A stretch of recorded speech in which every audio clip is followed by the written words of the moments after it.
నిన్న మరి మహానాడు నిన్న మొన్న చూస్తే నాకైతే బాగా ఎంటర్టైన్మెంట్ అనిపించింది. ఎందుకంటే ఈ మధ్య జబర్దస్త్ బాగుంటలా.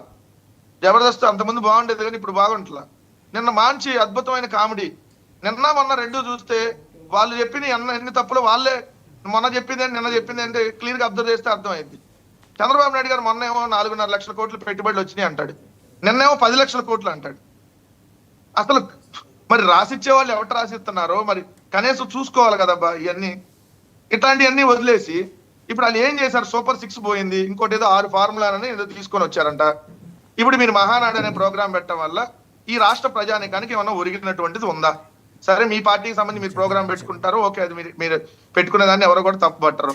రాష్ట్ర ప్రజలకు కానీ ఏమన్నా ఈ సంవత్సర కాలంలో మీరు అనగొచ్చినటువంటిది ఏమన్నా ఉందా?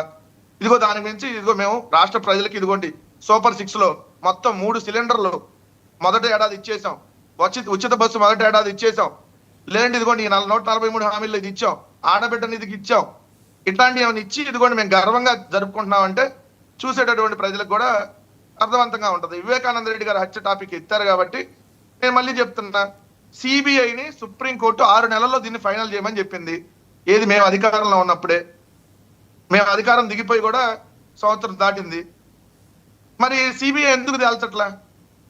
సిబిఐకి సంబంధించి మరి తేల్చమని మరి వీళ్ళెందుకు ఒత్తిడి తేవట్లా?